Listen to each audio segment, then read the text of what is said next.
Hey Ben, how's it going? Great. Thanks for having me on, Kiel. No, it's a pleasure. So you wrote two books, Beating Vegas, and then you're almost publishing a new one, Zen and the Art of Basketball Coaching. Is that right? Zen in the Art of Coaching Basketball. Yeah, Amazing. Can you tell me a little bit about your books?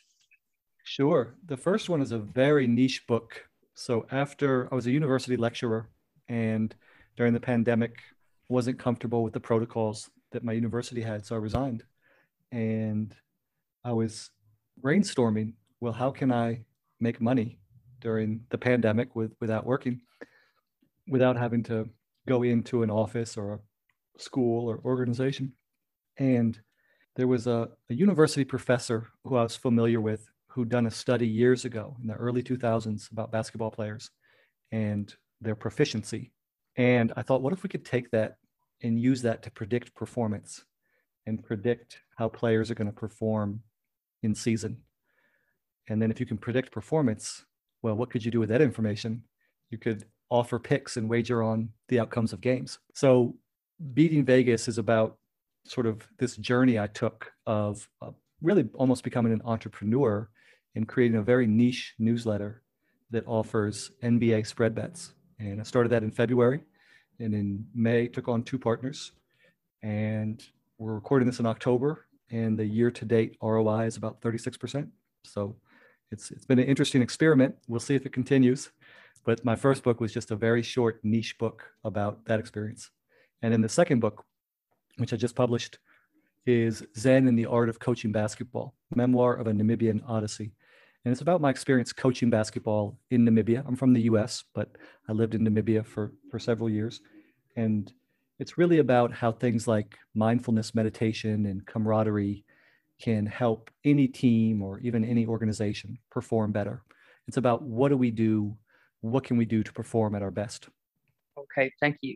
Yeah, I read both books and I was disappointed with the first one because it was very short. That's the only thing. And then I read the Mm, second one and it made me very excited for this interview because I learned that we have many things in common. We've both been English teachers. You've coached basketball, I've coached soccer or football, and we're both kind of expats, although you're back in the US now.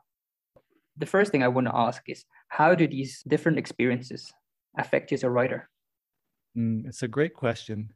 So writing is interesting, as you well know, because it's a solitary experience for the most part, especially early on before you feel comfortable showing your work or your draft to anybody else. And also, as an aside, just with the writing process, I think those moments when you're first starting a project, writing your first few pages, your first few chapters, I think it makes sense, at least for me, it does, to keep that very contained, not to talk about it with people, not to share it, because it's a really fragile moment.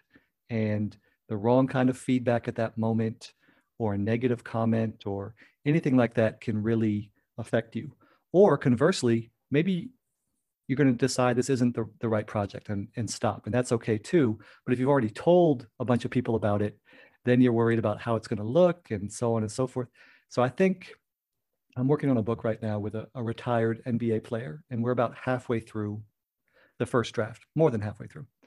And it's only now that I even feel comfortable saying that. And I told the players, okay, we can start talking about it. You can start telling people about it now. Not that we're out there promoting or anything, but just for in an artistic or creative endeavor, there's a moment early on where you just want to keep it contained.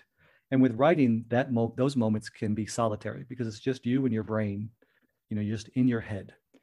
And so I think one of the keys, strangely, paradoxically, to being good at that is you have to have some material to draw on. So you have to be out in the world living life. You can't just be in your room or in your office or in the coffee shop writing 12 months out of the year. Yeah. You have to go experience the world, and then that's going to give you experiences from which to draw on when you sit down and begin to write. Yeah. So, That's the experience, is really having those experiences to then step back and say, maybe other people will be interested, like yourself, would be interested, or your listeners would be interested in reading about this. I think Steve Jobs said, you only connect the dots in your life when you look back. So when you're in the middle of an Mhm. experience, you don't know is this going to be a defining moment in your life or a pivotal moment, or would this make a good story or a good book? It's only afterwards that you can assess that. So oftentimes when we're in the middle of something, you're just experiencing whatever it is you're doing or what's happening, and it's only later you say, okay, well, I think I should take that experience and make it a book. Yeah. Yeah. So you took those experiences and you wrote a memoir. Mm-hmm. How did you come up with that idea? It's interesting. So I had this incredible experience coaching a high school basketball team in Namibia, and we lost in the championship game.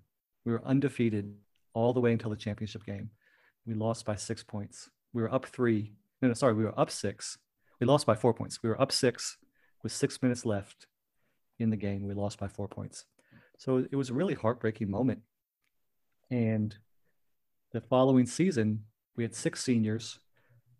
The 6 seniors and a couple of the other guys, we started our own professional team in Namibia's professional league and had an incredible experience, almost like a movie story experience. And so that I'd had that experience. And I remember thinking, not that it would make a great book, but afterwards thinking it would make a great movie. I was like, this is unbelievable what just happened. To spoil my own book, we were 500 during the regular season, which you can imagine because it's a bunch of teenagers in a men's professional league, FIBA certified league. And we barely made the playoffs.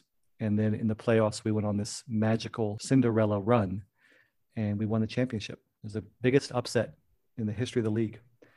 And so afterwards, you're like, whoa, that would make a good movie.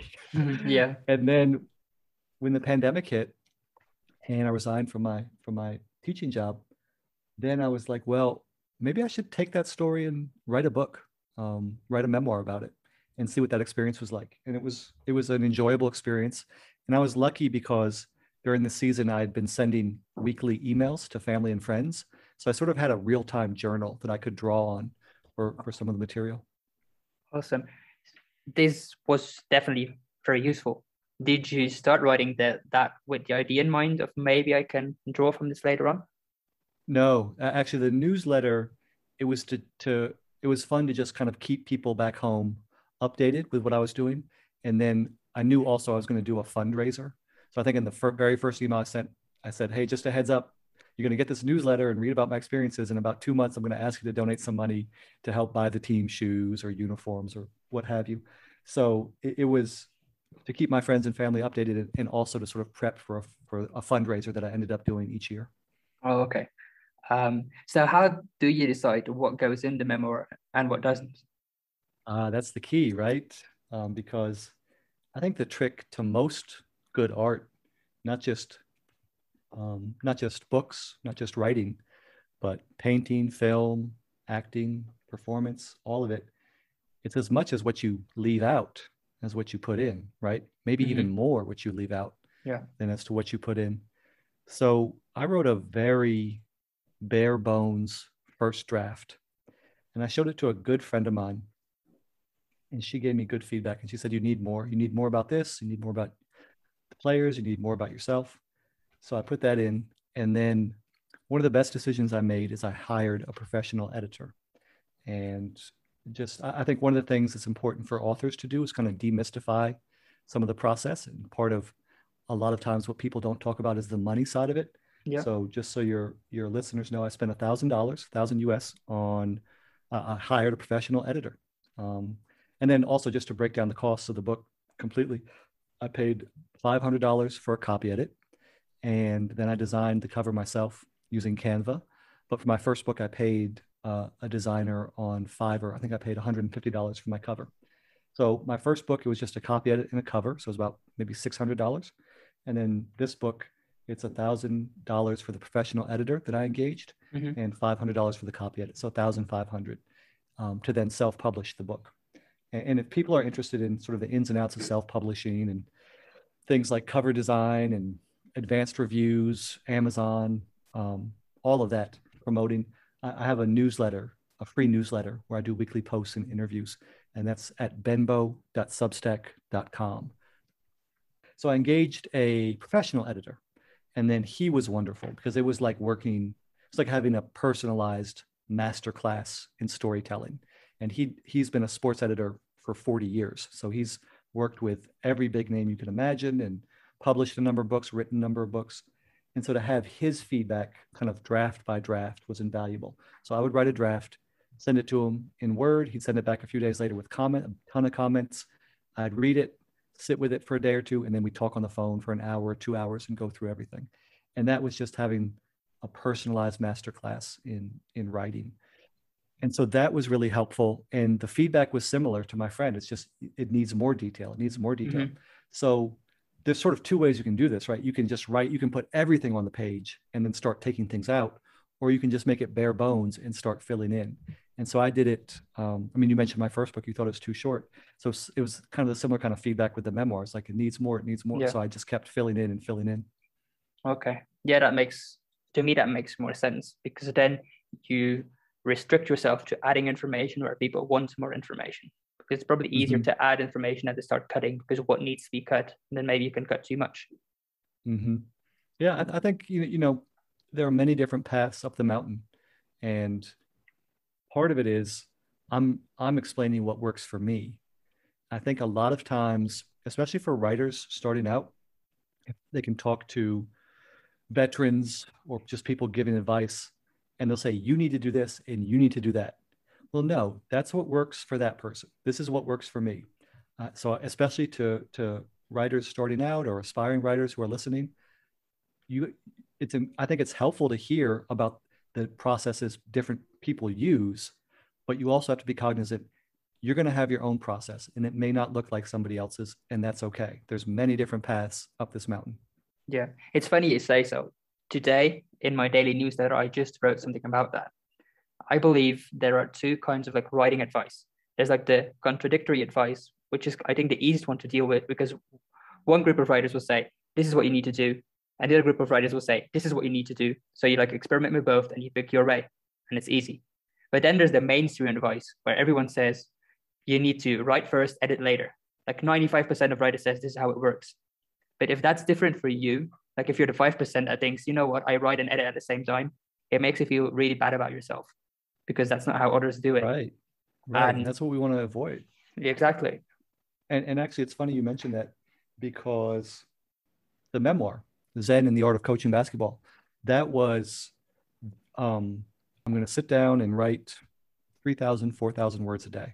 Just get it all out. And then when I finish the first draft, even though it's bare bones, I'm going to go back and edit, right? So it's write and then edit. With this current book, where I'm working with a retired NBA player on his memoir, I'm writing and editing at the same time. I'll write, then I'll go back and read through it. Or if it's the next day and I want to get back into his voice, I'll read through it and make some edits. So it's not only, you know, Kiel writes and then edits, and Ben writes and edits as he goes. It can be Kiel, you know, on project A, writes and then edits, and on project B, he writes and edits at the same time. And project C, he does something, you know, he transcribes it or whatever. So you can use different tools and different processes for different projects, even though you're the same person. Yeah, definitely. And in fact, one of the very best pieces of advice that the professional editor who I use, his name is Glenn Stout. Glenn gave me a great piece of advice once. He said, the story will tell you how it wants to be told. Meaning, you know, so it's like, should I do a flashback? Should I just do it chronologically? Should I do this, that, you know, should I do excerpts from journals? And in the process of writing your story out, the story is going to speak to you, and the story is going to tell you how it wants to be told. And there's a part of writing that's technical, and there's a part of writing that's just ephemeral, and that's the creative side. And so I found a lot of wisdom in that advice. The story will tell you how it wants to be told. Yeah, the author from my previous interview, her name is Michaeline Duklev. She told me exactly the same thing. Like she said, sometimes I need to write myself into the chapter. So she said, like, I'd go on for sometimes even up to 4,000 words until I realized, oh, this is what this chapter is about. Like, this is the angle for this chapter. So the lesson there is just to write until you find the perspective of the story, right? Mm-hmm. And kind of going back to what you were saying earlier of, you know, somebody feels shame if they're being told they're doing it wrong. It's okay to try things, And then if it doesn't work, just take them out. Mm-hmm. Sometimes you have to try a lot of different things to see what's going to work for this particular project. Yeah, definitely. So going back to the memoir now, one more question I had about that. What do you do when your memory is a bit vague? Oh, that's a great question. So I mentioned these emails, these weekly emails I had sent back to family and friends. If I didn't have those, I don't think I could have done the memoir, or I certainly couldn't have done it as it currently is, because a lot of it is scenes with actual dialogue. And that's because the day it happened or the next day, I had sat down and written out what happened in these emails. Now, the emails were present tense and just in the moment. And this is obviously looking back on something that's already happened, past tense. So I had to change a lot of it, but at least I had the actual day this happened, where it was, who said what. So that was really helpful for a chunk of it. And then there's a part of the memoir that takes place when I'm younger. And I found some journals that I kept during that time period. And so it was the same thing. I'd literally written down what I said, what the other person said, so I could make scenes out of that dialogue. So I didn't have to rely just on memory and then trying to recreate who said what and where were we and da da da da da. So that was really helpful. Without having those journals and those emails, I don't think I could have done the memoir. Yeah. Did you only use things that you had written down?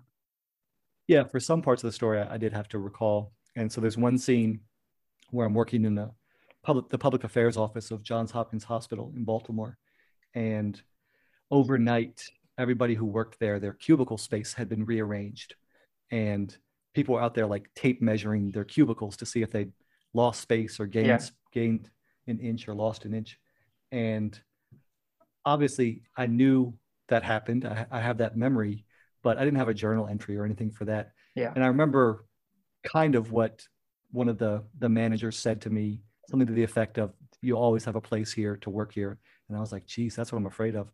So I remember the gist of the interaction, but that I had to kind of recreate. But that was one of the only things I had to do that for. And I put a little disclaimer at the beginning of the memoir that this is partially based on memory and my recollections and so forth. So was that a conscious decision to not include any of the scenes that were a little bit more vague? It was definitely a conscious decision as I'm writing. Be specific, add detail. Be specific, add detail. It's the little details that make the scene. And there's something interesting about nonfiction writing, which is the more specific you are, the more universal it is. It's very strange. The more vague you are, the less engaging it is to readers. But the more specific you are, were you drinking a Coke or were you drinking a Pepsi? Were you drinking a beer or did you have a glass of wine? Were you driving a white car or a gray car? The more specific you are with just, and there's, you can go too far and you can give too much detail and just bore the reader. But in painting the scenes, it's those little details. So for example, early on, I talk about one of the fans in the stands had a red Bulls jersey with the number 23, Michael Jordan's number. So instead of just saying there was a fan in the stands wearing a jersey, it's fan in the stands wearing a red number 23 Bulls jersey. It's those little details that really make the scene work. And so when I had a section that was more vague, I really had to focus and remember or go back and look at journals or emails and say, what are the details, just a few little details I can add here to set the scene. So I'll give you an example of this current project I'm working on. The retired NBA player, he played on the Bulls in the 90s, won 3 championships with Michael Jordan, Scottie Pippen. And I'm writing about a particular day. It's in December of 1993. And I went back on weather.com and found the weather for 7 p.m. Chicago on that day, just to throw that detail in there. So it's just those little details that make the scene sing.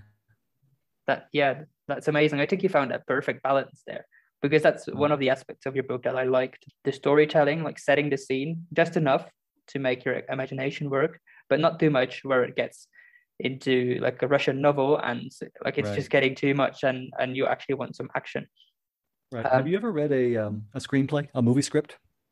No, I've read a play years ago. Yeah, yeah. So play, movie script, and especially movies these days there's so much forward momentum and so much, Hmm. just next plot point, plot point, plot point. But if you look at a movie script, there's a lot of space, and as you can imagine, like a play, it's almost all dialogue.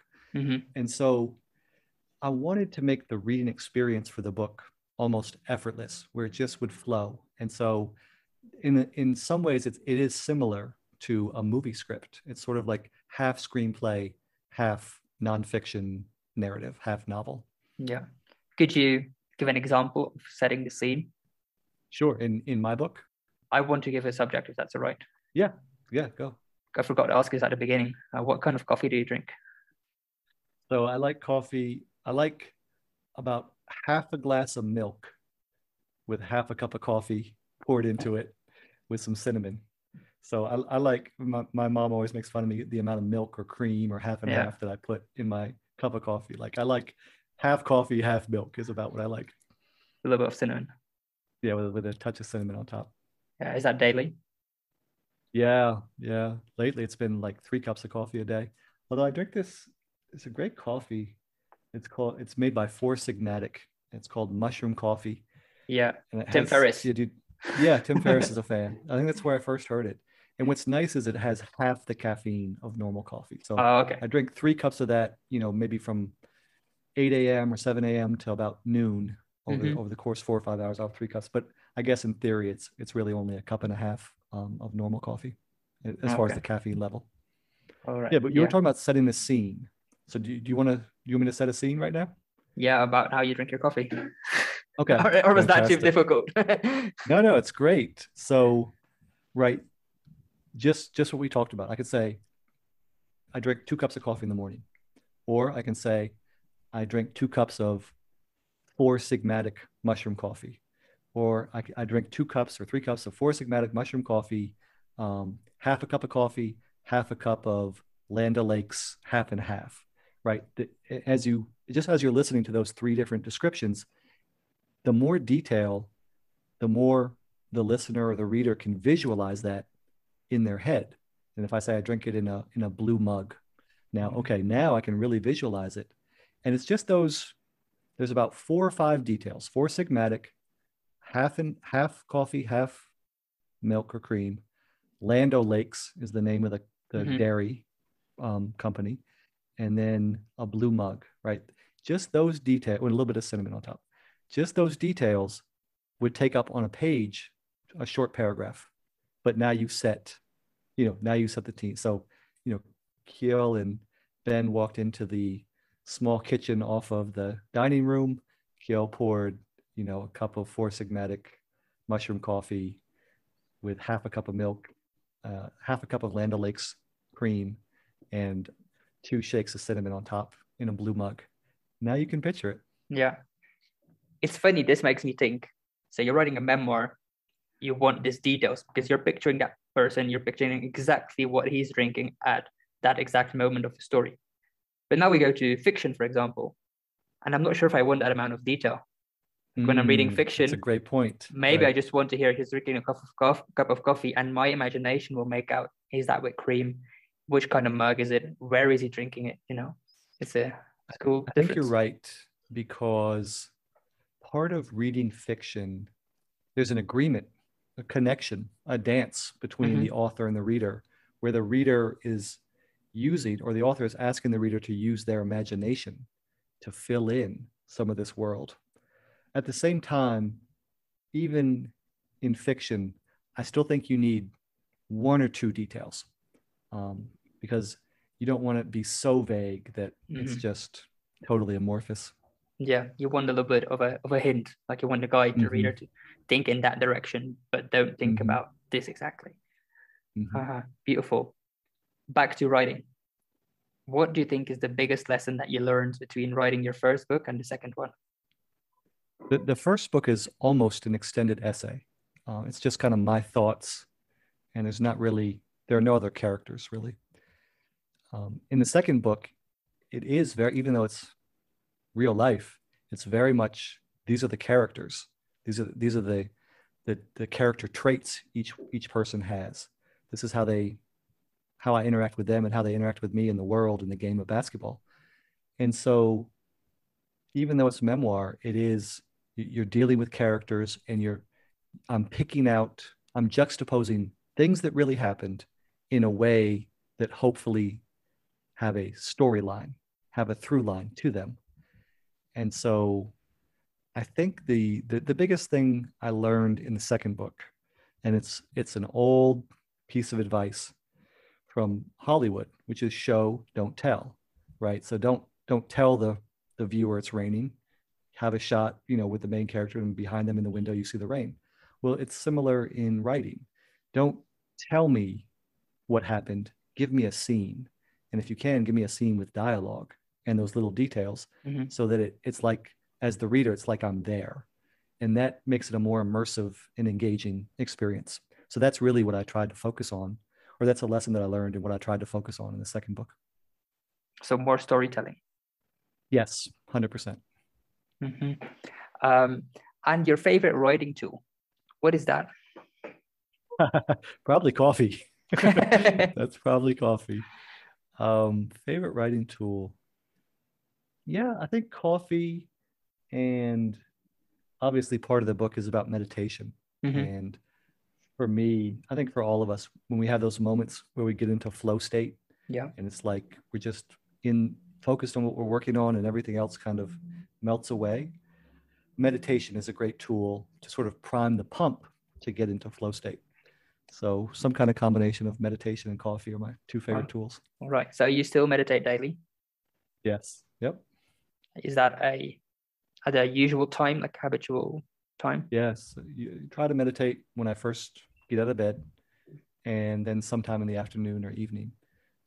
On a good day, I'll meditate 20 minutes in the morning, 10 minutes in the afternoon. On a great day, I'll meditate 20 minutes in the morning, 20 minutes in the afternoon. And I write about this in the book. Meditation is something I came to. I was about 37 years old, I think, when I first started meditating. And it's the most helpful thing that I've done as an adult. It just helps settle the chemicals in your brain, settle that boiling water, and be more present, be more appreciative, be more empathetic, both to others and to yourself. So it's a wonderful tool, and it's totally free, and you can do it anywhere, anytime. My experience with meditation is I felt benefits, but I've never been able to do it continuously. But when I use experience is I sit down, like thoughts start coming, you try to push them away, you just try to let them flow. But most is like, I should really write about this. So I just get up and start writing about it because I'm scared to forget. How do you deal with that? Yeah. Often, I'll either keep my phone, because I have a meditation app on my phone, or a notepad next to me while I meditate. And the same thing, I'll have deep thoughts about something, a creative project I'm working on. I'll open my eyes, pick up my phone or pick up my notepad and make a note, put it back down, close my eyes again. Oftentimes I'll just remember something I need to do. Oh yeah, you need to get eggs from the market. So I'll open my eyes and make a note, because meditation should be a tool that is applicable and practical in real life. So if in the moment you're meditating and you remember something you need to do that you had forgotten, and if you don't write it down right now or make a note on your to-do list right now, that you might forget it again, well, then open your eyes and write it down. I mean, meditation is a tool. And in that moment, meditation has helped you remember something that you need to do. Yeah. Big myth about meditation busted. It's not about just closing your eyes and forgetting about the world. Yeah. And it's not about pushing back against your thoughts. It's just about acknowledging your thoughts, being aware of them. And then hopefully at some point, your thoughts are like clouds just moving across the sky. Okay, there's a thought about this conversation I had yesterday. There's a thought about my parents. There's a thought about my partner. There's and of course you'll interact with those thoughts, but the more you meditate, the more they just become like clouds and you're aware of them, and then they drift past. But I think the idea that your mind sort of empties or clears, that's also one of the biggest myths. Okay. Moving into the final part of the interview, Mm. you've mentioned quite a lot of writing advice already, but if you had to give a new author, first-time author, 3 tips to write and publish their first book, what would they be? That's a good question. That's a big question too. So with the caveat that this is just my advice, this is maybe a process that works for me, and everybody needs to find their own. So I don't want this to be prescriptive. I do feel, and I was an English teacher, high school English teacher for, 9 years. I was a high school English teacher for 9 years. So I felt this as a teacher. I feel this as a writer now. If you work hard on your plan, on your outline before you start writing, and you work hard on your editing after you finish writing. So if you really put time and effort into the pre-writing process and the post-writing process, it's really hard to have a bad piece of writing, right? I think where a lot of first-time authors can get stuck is, I'm going to sit down and start writing. And I don't know where I'm going, and the story is just going to tell itself. Now, I know I mentioned earlier, the story will tell you how it wants to be told, but for me, it helps to have a plan. And I think for first-time writers, it's incredibly helpful to have a plan, to know where you're starting, where the middle is, and where you're going. Because otherwise, it's really easy to get lost in the forest. So my advice is, spend time and effort on an outline, and spend time and effort editing, pre and post writing. If you do those 2 things, you'll almost certainly have a good piece of writing. Okay. Yes, I can't help it, but this reminds me of coaching. You can't just show up and do the practice. You need to prepare and plan, do the coaching, reflect on how it went, and they are all equally as important. Same at writing. 100%. And as we talked off air a little bit about coaching, I had my practice plans detailed to the minute. And then in games, I hardly ever moved from the bench. I hardly ever went into the team huddles. I hardly ever said anything, right? So in one side, it's incredibly detailed to the minute. And on the other side, it's just hands off, let things happen. The coaching's the writing. The match is the published book. Like, you don't go in the living room and say, like, this is how you need to interpret this line. They're on their own. I love it. Or is that too far-fetched? No, I love it. I think one thing that can really help creativity is making kind of odd or strange comparisons. So my brother-in-law is a jazz pianist, and he's also a big basketball fan. He's a fan of the Boston Celtics. So one day we were talking about different players on the Celtics and which famous jazz performer they would be. Okay. And so Jeremy was like, oh, this person would be Miles Davis, and this person would be so-and-so. And sometimes if you had a creative impasse, doing something like that kind of jogs loose the creativity muscle. Yeah, it's a great tip. Any other writing tips? Because I kind of interrupted after the first one. No, I think that was it. I think just if you're a first-time writer, spend time on your outline and spend time on your editing. So again, in my newsletter, I interview authors, and the newsletter is benbow.substack.com. And one author I interviewed, he's from Rwanda and lives in Namibia, and he's now a published author with a New York Times book review. And when I interviewed him, he said, I was a zero in the literary universe. No one even knew I existed. And he went through step by step what he did to get an agent, get a publishing deal, have a published book that's published by a traditional publisher, big publisher worldwide. And one of the key first steps that he did was he wrote short stories and submitted them to journals. And he used a website called submittable.com. So you can just go on there and find journals that you may be interested, or that your genre may fit, or that your writing may fit, and did that. So that when it came time to engage with a US publisher, even though he's based in Namibia, he could say, I've published in these 7 journals. And for a publisher or for an agent, that makes it seem like, okay, this other people have signed off on this person. He does exist in the literary universe. So for the publishing side, And for the writing side, as you're starting out, maybe rather than doing a 500-page, 100,000-word novel and then just throwing query letter after query letter, it's beneficial. It's probably beneficial to write some short stories, submit those short stories, go through that process. And then obviously your writing will get better because you're doing different pieces of writing, you're getting feedback, and slowly you're sort of building a wine cellar of pieces that you have in various journals. Yeah, that's a great story. So people can find that on your newsletter. Do you remember which number it is? I can check right now. But so the newsletter is benbow.substack.com. And on Mondays, I usually write a post about something to do with the writing process. So for example, this Monday I posted how to ask for blurbs, right? So you finish your book, you're going to publish, and now you need a couple of blurbs, those little 1 or 2 sentence reviews from other authors or well-known people. So I have a post about that. And then usually I have a podcast interview on Thursdays. And so that interview that I'm referencing, it's episode number 44, podcast episode number 44. And the title is Finding an Agent and a Publishing Deal. The subtitle is Author Remy Najamije shares his journey. All right. Super. You mentioned you did not have any more writing tips, but I actually know you do because you shared an essay with me a few weeks ago, in which you said that the biggest mistake that you made was your cover design for your first book. Oh, yeah. Yeah, for sure.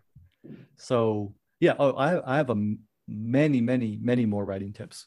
And again, I share all of this for free. It takes 5 seconds to sign up on my newsletter, benbow.substack.com. So one of the keys to publishing and to promoting your work, and ultimately to that translating into sales and money in your pocket, which that's one of the really interesting things, one of the really cool things about writing, right, is that what was just a thought in your head translated to words on a screen, translated to actual money in your pocket. Yeah. It's a really interesting thing, right? Cool thing. So part of selling your book is having a good cover design. And a good cover design communicates to the reader a level of professionalism and a level of engagement. Oh, that looks interesting. Let me click on it. And it's not only that you need to have a good or an engaging cover design, it's that you need to have an engaging cover design that looks good as a thumbnail. Because in this day and age, the vast majority of people are going to first encounter your book as a thumbnail click on Amazon. So the very first thing they're going to see, the very first decision a potential buyer of your book is going to make is, okay, Amazon's showing me a whole screen of books in the cozy mystery genre, or Amazon is showing me a strip of books. People who bought this book also bought this book, and your book is showing up there. So you want your cover design to be eye-catching as a thumbnail, not just as a blown-up life-size cover. And then obviously people will click on your cover design, hopefully, and the next thing they're going to do is read the little description. And the first thing that you should have are blurbs. I just mentioned that I did a post on my newsletter about blurbs. Yeah. So the first thing they're going to do is see the blurbs. Oh, okay. He's got, a couple people in this genre said this is a good book. Now, the third thing the potential buyer is going to do is download the free sample. And that's why a copy edit is so important, because if you have some grammar mistakes or spelling mistakes, again, it communicates this is not professional. So it's sort of, if you think about the journey, I'm going to click on the thumbnail. I'm going to read the blurbs and the little description. Maybe I'm going to check the ratings or the reviews. Then I'm going to download the sample. And if all of those things fit, now I'm going to buy this book for $2.99 or $4.99 or $9.99 or 99 cents, whatever the price is. Right. That's a good outline of how the buying decision works. And then one more thing that can influence that you also mentioned to me is the category choice, because that can make 100%. A difference between Amazon bestseller and not. 100%. So Amazon has probably hundreds of categories. For example, this book, Zen in the Art of Coaching Basketball, Memoir of a Namibian Odyssey. That I'm going to slot that in the categories of coaching basketball, obviously, sports memoir, travel, because it's a travel memoir also. And then I was looking at the categories the other day. Under travel, they have continent, and then under continent, they have country. So travel memoir, Africa, Namibia. I'll slot it in the most niche of those categories, which is Namibia. And then Amazon will automatically populate it in all the parent categories. So, and then there's a way you can check the top 100 books, let's say in the coaching basketball category. And so I can just click on the first book and you can check the bestseller rank for that book. And I did this the other day. And then you can translate the bestseller rank into how many copies a day does that equal? And I think for the coaching basketball category, it's something like 20 copies a day. So if the day that my book comes out November 1st, on November 1st, if I sell, let's be on the safe side. If I sell 30 or more copies, let's really be on the safe side, 50. If I sell 50 or more copies of my book on December 1st, it will reach the #1 bestseller list on Amazon for coaching basketball for that day. Yeah. Same thing with travel memoir Africa, Namibia.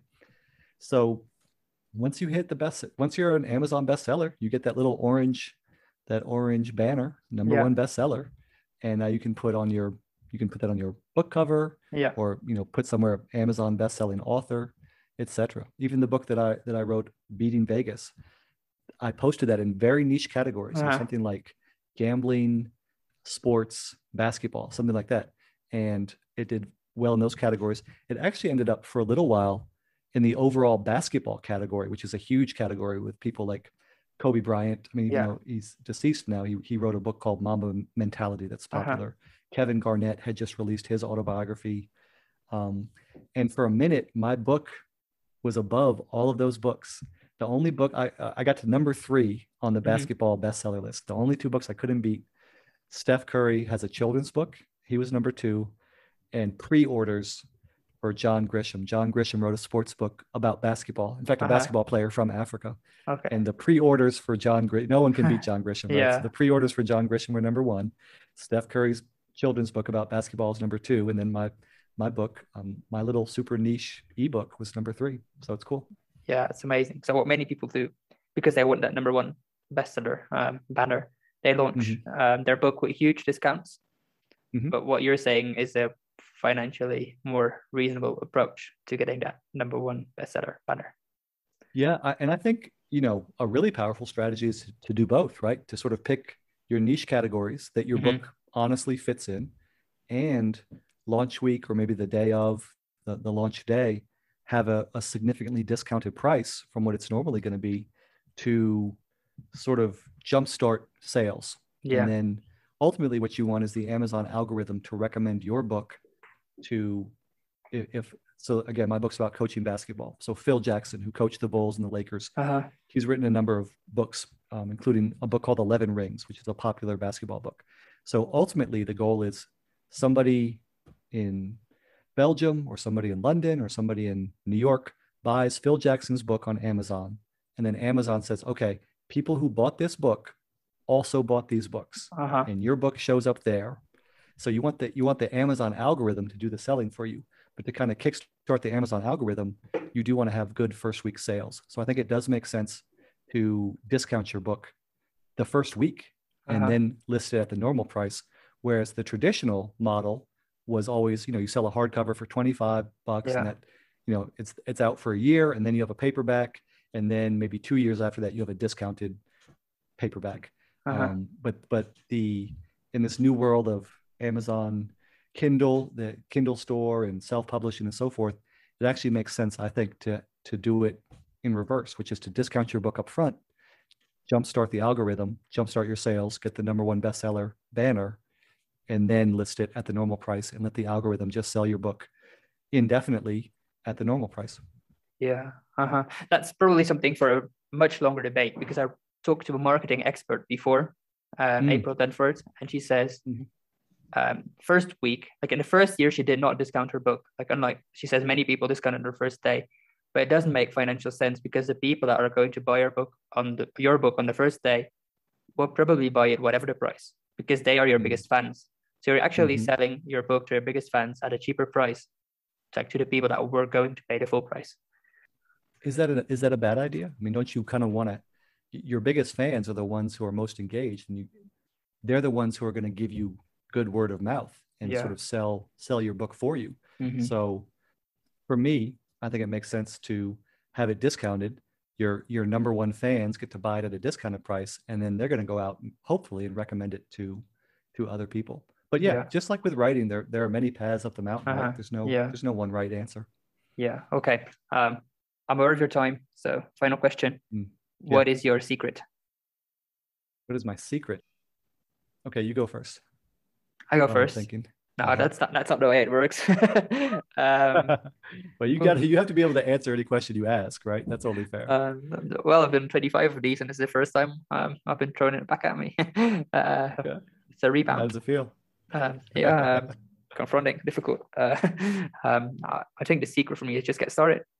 Like with this podcast, I was afraid people would not accept, and I just started, reached out to 5 people, mentioned a few names. Hey, I'm reaching out to those other 4 people as well. If you're interested, I'd love to talk to you about writing your book, and they all accepted. So I think it's just get started and don't be afraid. I love that. So yes, one of the secrets is kind of jumping off on that is also writers are generally incredibly supportive of each other. Yeah. Just like, you and I connected on Twitter, and now we're doing an interview. And sometimes before you make that first connection or reach out, you're like, oh, this person's just going to, shut me down or deny me or not respond or so forth. And yeah, if you're reaching out to Stephen King or John Grisham or whoever, you're not going to hear that most likely. But generally, I have found writers are incredibly willing to connect, to share ideas, to share strategies. I mean, that's what Coffee and Pens is all about. So yes, one of the secrets is connect. And one of the other secrets is people are generally really happy to connect. Yes. Good conclusion. So Ben, thank you very much for coming on. People can find out more about you on your Substack, your newsletter, any other place people can connect with you. Yeah. So again, the newsletter is totally free. Weekly, a Monday post, usually about writing, publishing, editing, promoting, and then a Thursday interview, usually with another author. That's at benbo.substack.com, BENBO. And then on Twitter, I'm at bguest, the letter B, GUEST. And my book is Zen and the Art of Coaching Basketball, Memoir of a Namibian Odyssey, available on Amazon as an ebook, as a hardcover, and as a paperback. Perfect. Thank you very much. Thank you.